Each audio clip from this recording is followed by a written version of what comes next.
So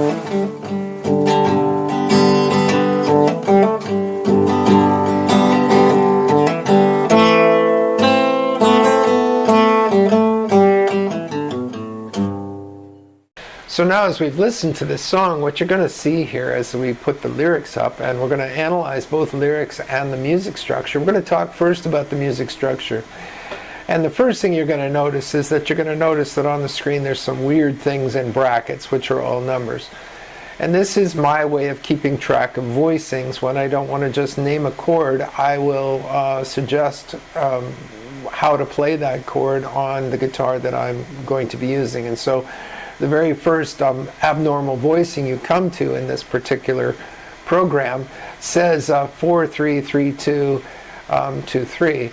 What that means is that on the fourth string you play the third fret, on the third string you play the second fret, and on the second string you play the third fret, and that forms a chord. And I'm not being fancy, I'm not suggesting a finger picking pattern, I'm not doing anything like that. I'm just basically, that's the sound that I want. And so I put that out there, a notation, if you will, that is only applicable to me. I'm the one who's going to read it and understand it.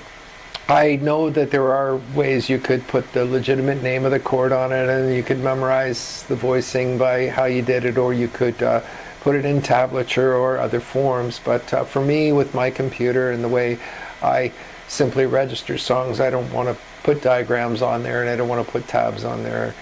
I want to just do it the simplest, easiest way. My notations meet my needs, so I know what's going on with the song.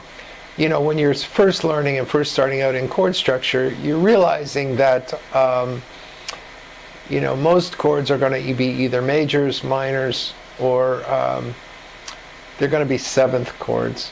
And that's really the only voicings that you're too concerned about in most simple choruses, most simple songs.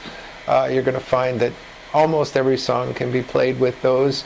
And you're going to be looking at, when you start looking at things like major sevenths, when you start looking at other things, then you're looking at voicings that lend itself more to a jazz flavor. And so that's what this song shows. It shows kind of a jazz orientation to the way the voicings are, and so on. And so we start off with like an A major seventh, as it shows here. The patterns of strumming are going to be altered by how the melody is chosen and how the flavor has to be consistent throughout the songs. And so that's pretty much all I'm going to say about the music. We'll talk about the development of melody later on in other videos, but for this one, what I wanted you to see is I wanted you to see the beginnings. So we are going to show you a finished work in another video of this particular song, in the next one in the series actually. But for now, what we're going to show you is this, that we're developing a pencil sketch. And in developing a pencil sketch, we have chords, we have lyrics, and we have arrangement. And so in this song, as it is played on this thing, I am making room for my band to hear the gaps where they're supposed to be, and I'm going to specify in my notes to them as I teach them by sending them this material how to play the song, and also where to play and what sections they're going to be needed to solo on. Unlike some people who do musical masterpieces in the studio, where they basically not only chart but possibly even score everything, but they're going to see the structure, they're going to see what I'm doing, and they're going to then count the beats from the music.